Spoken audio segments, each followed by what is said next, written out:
guys, welcome to today's lesson. We're going to talk about color. I've got colors definition right here on the screen, but I'm just going to go ahead and really briefly explain these examples. So basically, you're walking into a dark room with no lights on, right? Everything's really black.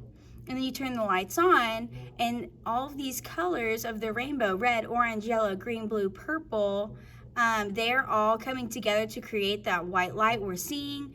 That white light hits our object. This object happens to be blue, and then that color blue is what's reflected back into our eyes.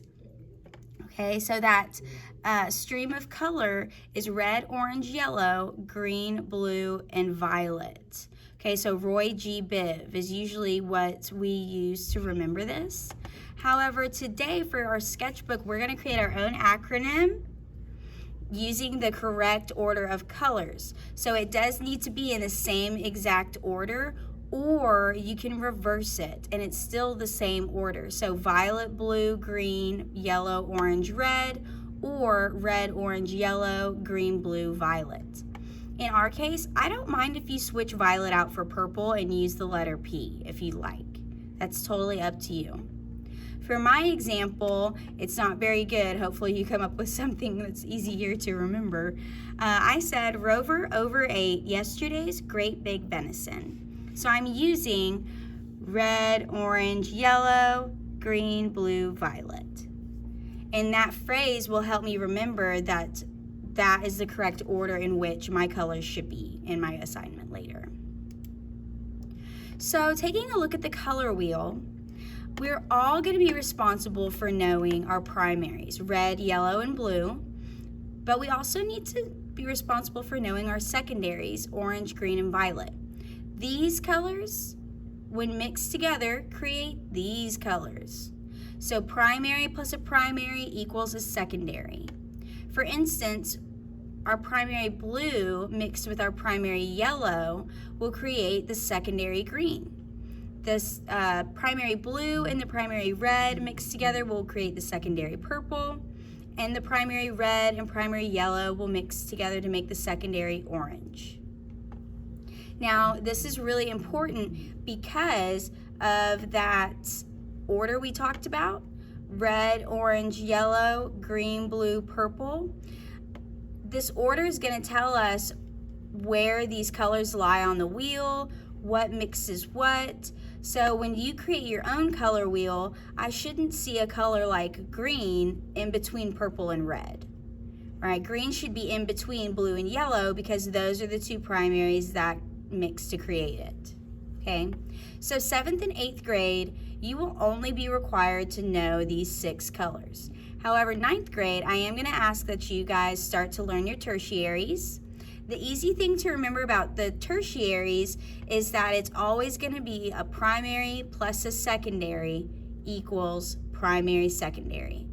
What I mean by that is if you mix yellow with the color green, you're going to end up with this color in between that we're going to call yellow-green. So when you mix a primary and a secondary color together, the name for that tertiary will always be primary first, which you can see right down here, yellow, red, or blue. And then the second name will always be the secondary. So as we go around the circle, it'll go yellow, yellow, orange, orange, red, orange, red, red, violet, violet or purple, blue, violet, blue, blue, green, green, and yellow, green. Again, all of the primaries will go first and then the secondaries in the tertiary labeling. So while this is also showing us what mixes to make what, it's also giving us some other relationships such as complementary. The way I like to think about this is that they're all sitting at a table and the person sitting across from them is giving them compliments, making them look good, right? So if I'm creating a painting of a red, red rose, I might want to surround my red, red rose with some green leaves, allowing my red rose to really stand out against that background and be the subject of the artwork. We've seen these complementary colors used all the time, especially in things like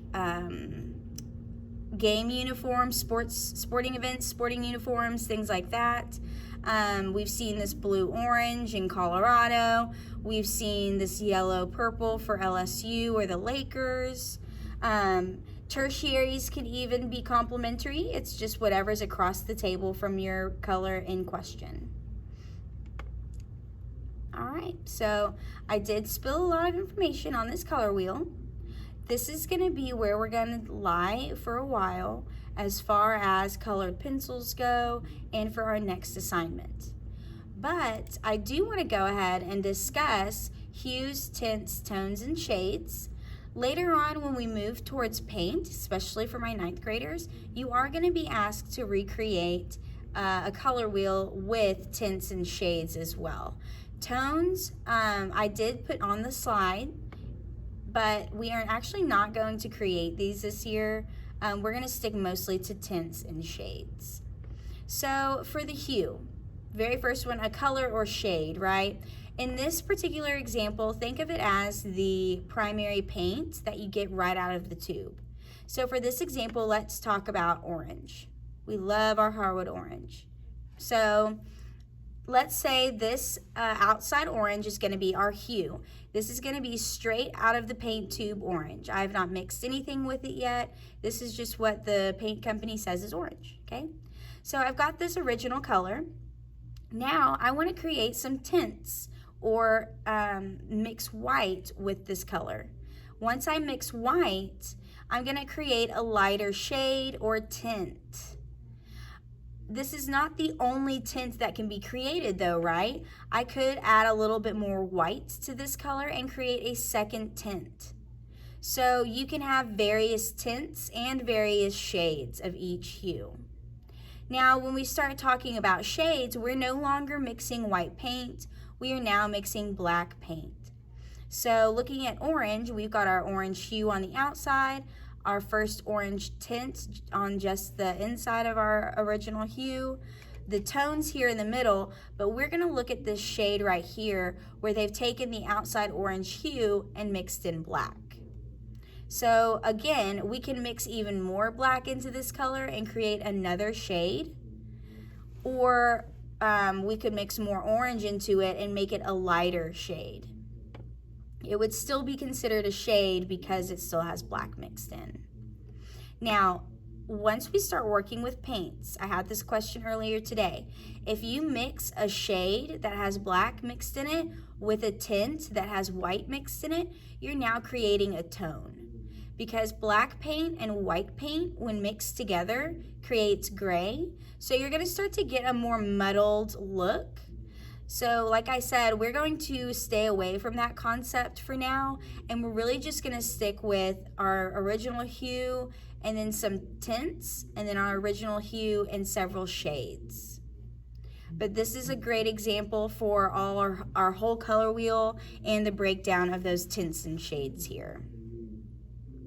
So that being said, having explained our color wheel and our tints and shades wheel, we're actually going to create our own value charts today using colored pencil.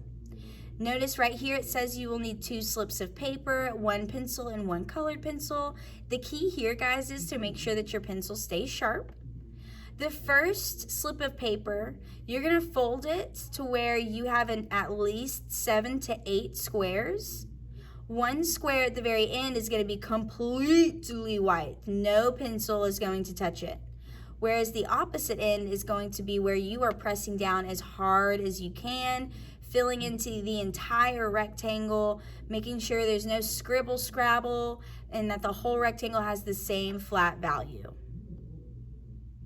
Okay, so working your way up the value chart, it will go lighter and lighter and lighter with pencil and with colored pencil. So you should have 2 good examples of your use of pressure, as well as that knowledge and craftsmanship, right? So making sure that it's nice and clean and filled in.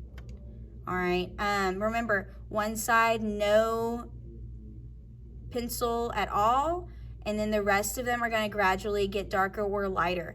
Now, the issue I've seen a lot of students do is they go way too dark here, and then they jump to it being really light here. Make sure that it is gradual, so it looks like each one is just getting slightly lighter with each step, okay? That's our challenge. This and your sketchbook will be due tomorrow at midnight. It is actually in one of the other examples. I have the due date up here in the top corner, but it is due November 5th, tomorrow at midnight, okay? I hope that this helps you guys out. Please make sure you submit your value charts into the sketchbook, same PowerPoint, okay? So name, class period, sketchbook, and value charts should all be on one slide. 2 simple 100s, right? 100 for your sketchbook and a 100 for both of your value charts. If I only get one value chart, then you will only get a 50. All right, so please make sure that you are getting all of your stuff turned in, including those still lifes. Y'all have a great rest of your day, and I will see you tomorrow.